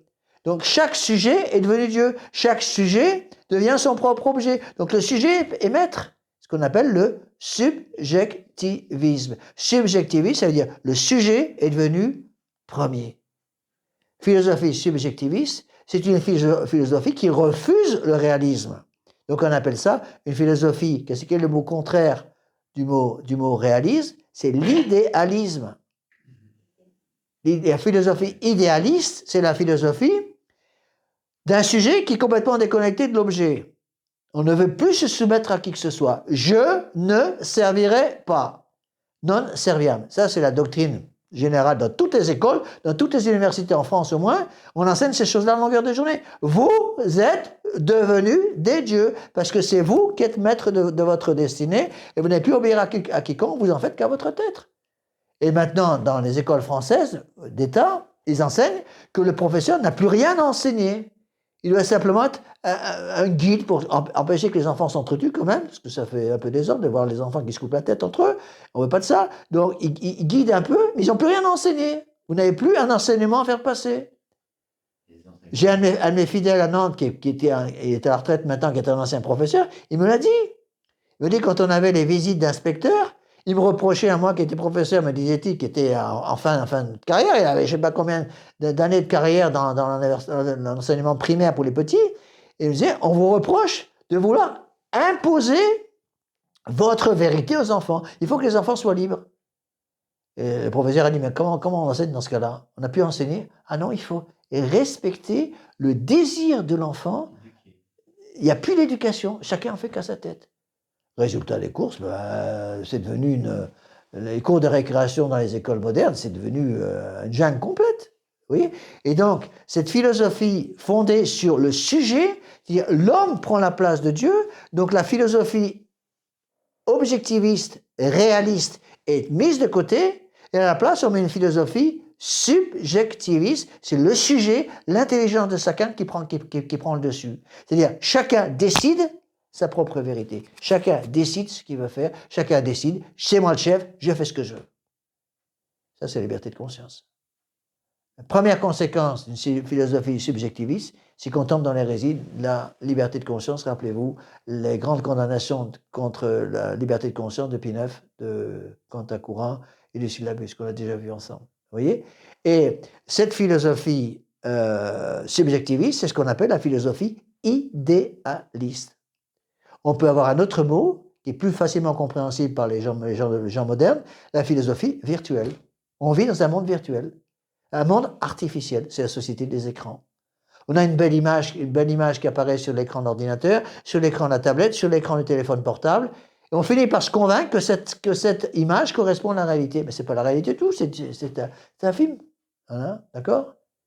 Et ce qu'il faut aussi bien comprendre, c'est que Saint-Pédis va expliquer, on va rentrer dans le vif du sujet la prochaine fois, Saint-Pédis va expliquer que tout le modernisme, c'est ça, c'est une maladie de l'intelligence, et il va donner le nom, c'est le subjectivisme. Le subjectivisme, c'est le modernisme. Le modernisme, c'est le subjectivisme. Et une fois qu'on a compris ça, on a tout compris. Vous voyez, c'est pas évident du tout. Alors, ce qu'il faut, si on va aller plus loin, le fondateur, on verra après, à la fin de l'encyclique, quand Saint-Pédis, après avoir expliqué les causes du modernisme, il va expliquer les remèdes. Et un des remèdes qu'il va donner, retour à saint Thomas d'Aquin. Retour à saint Thomas d'Aquin, parce que saint Thomas d'Aquin est le maître de l'objectivisme, de l'objectivité de la connaissance. Parce que saint Thomas d'Aquin, c'est celui qui a le mieux expliqué, justement, cette nécessité de se soumettre au réel. On dit que saint Thomas d'Aquin est le maître de la philosophie réaliste, la philosophie objectiviste. Le maître de la philosophie idéaliste, la philosophie virtuelle, c'est Emmanuel Kant. Kant, c'est le fondateur de l'idéalisme. L'idéalisme, ça veut dire quoi? Une philosophie complètement déconnectée du réel. Le réel, ça n'existe plus, chacun fait son propre réel. La réalité n'existe plus, vous faites comme vous voulez, chacun fait comme il veut. Et ça, c'est l'éducation moderne. Les enfants font ce qu'ils veulent. Vous êtes votre petit roi, vous êtes des petites merveilles irresponsables, chacun fait comme il veut, et surtout, laissez-les faire. Et résultat, on arrive à avoir maintenant des jeunes qui veulent rentrer à l'université, qui sont incapables d'écrire 3 lignes sans faute. Ils n'ont plus rien parce qu'ils n'ont plus rien du tout. Parce que maintenant, dans les écoles, moi j'ai reçu encore des témoignages invraisemblables, les professeurs qui me disaient, monsieur l'abbé, dans les écoles modernes, on n'a même plus le droit de donner des notes. On n'a plus le droit de noter une dictée. On n'a plus le droit de faire des dictées, d'abord c'est interdit. Plus de dictée, alors qu'avant, moi, quand j'étais gamin, on avait des dictées pratiquement tous les jours. Tous les jours, on avait une dictée à l'école. Je me rappelle quand j'étais au Maroc, on avait des dictées tous les jours, pratiquement. Et puis 4 fautes, c'était 0. Hein. 4 fautes, d'accord, paf, 0. C'était 4 points en moins, ou 5 fautes. 5 fautes, 0, parce que c'est 5 fois 4, 20, 0. Ils étaient où? Bon, et ça nous obligeait à travailler. Maintenant, il n'y a plus de dictée, ça n'existe plus, et plus de système de notation. Parce que la notation va faire des différences entre les gens. Et il faut que tout le monde soit égaux. Donc on baisse le niveau vers le bas, on tire les choses vers le bas pour qu'il n'y ait plus de différence entre les gens. On vit, encore une fois, dans un monde complètement virtuel. Vous voyez alors, là, on a établi un petit peu ce que j'essaie de faire avec ce cours, mais que c'est un cours un peu de bric et de broc, mais j'essaie de bien mettre les fondations pour qu'on puisse maintenant commencer à rentrer vraiment dans le vif du sujet. Donc, à ce moment-là, Saint-Pédis va alors commencer. Et pour commencer par le philosophe, première étape, les modernistes posent comme base de leur philosophie religieuse la doctrine appelée communément agnosticisme. L'agnosticisme, c'est du subjectivisme, ce qu'on va expliquer.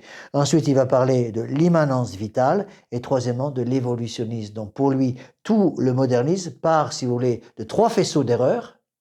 3 faisceaux d'erreurs, l'agnosticisme, l'immanentisme, l'évolutionnisme. Et ces 3 faisceaux d'erreurs sont en fin de compte 3 faisceaux reliés ensemble par une erreur commune qu'on appelle le subjectivisme, une maladie de l'intelligence. C'est pour ça qu'il est tellement difficile de sortir les gens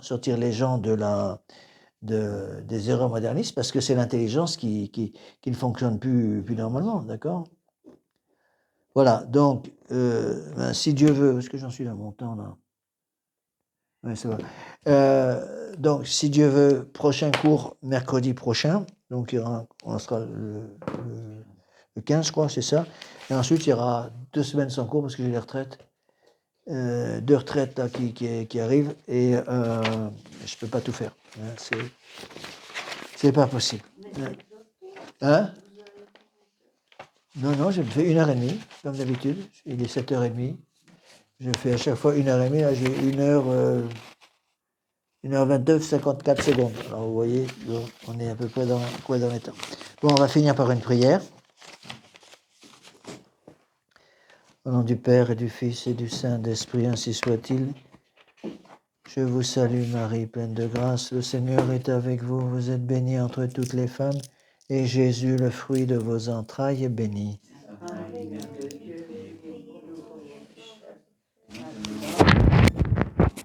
Nos saints anges gardiens, Saint Pédis, Saint Joseph, Saint Thomas d'Aquin, au nom du Père et du Fils et du Saint-Esprit, ainsi soit-il. Amen.